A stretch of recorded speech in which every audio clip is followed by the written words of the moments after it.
fighting underway in Georgia. A dozen Russian jets dropping bombs on the country's communications facilities and a port near the Black Sea. Sabrina Fang is in Washington, where President Bush is blasting Russia and warning the country to back off. Sabrina. Well, good morning, Craig and Patricia. Today, President Bush is traveling back home here to the U.S. from China to deal with the growing crisis between Russia and Georgia. The escalating violence there doesn't only just threaten that region, but future U.S.-Russian relations. Today, more Russian bombs rain down on Georgia as the battle over disputed Ossetia threatens to turn into an all-out war. President Bush in Beijing for the Olympics sharply criticized Moscow's crackdown, calling it disproportionate. I said this violence is unacceptable. I only said it to Vladimir Putin, I said it to the president of the country. On Friday, Georgian troops tried to regain control of South Ossetia. The separatist region broke away from Georgia in 1992. The people there consider themselves Russian. Moscow retaliated with a massive strike. Okay, people. See this guy? We can tell you what this story is. These are the Russians. Okay? The Russians were known as the Red Menace. Before 1992, they were the enemy of this country, the United States. They hated our guts. And you know why we didn't get along with them? Let's see, how can we do? Do people remember what the Russians did in Czechoslovakia in the past?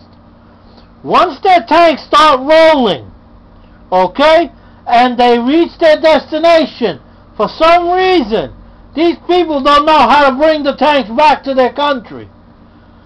Okay? Georgia used to be part of the Russians. They were all the USSR, the communist menace. Okay? They were constantly threatening they were going to blow us to bits. And we were doing the same.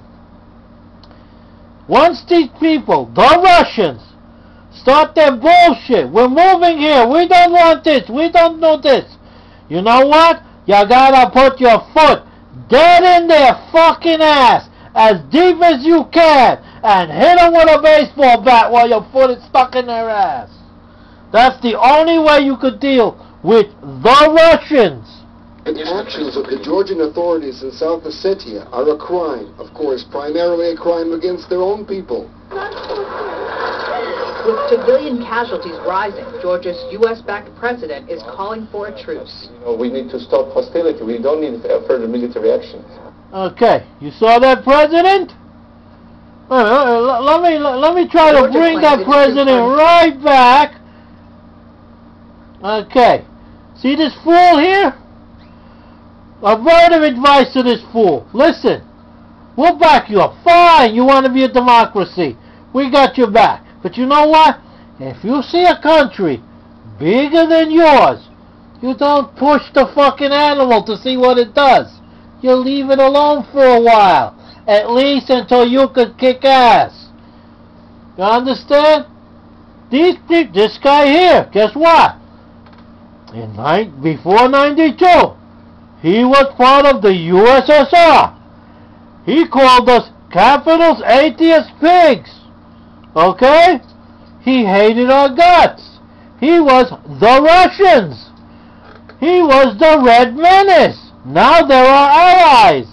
Isn't this cozy? This U.S.-backed president is calling for a truce. We need to stop hostility. We don't need further... Then why did you start it, moron? Military action. Georgia claims its troops are no longer in the disputed territory, but Russia seems determined to clamp down on its former Soviet republic. Georgia has angered Russia by wanting to join NATO, and now the U.S. believes Moscow is looking for a regime change.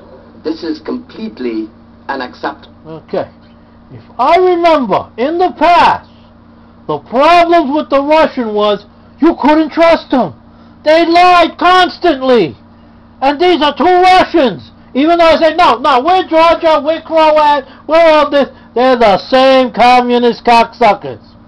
Okay? They tend to lie, manipulate, and bullshit.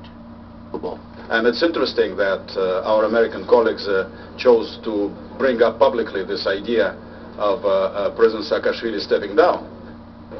Now, Russia denies ever wanting a regime change in Georgia. Meanwhile, the UN Security Council, which has been meeting for the past few days...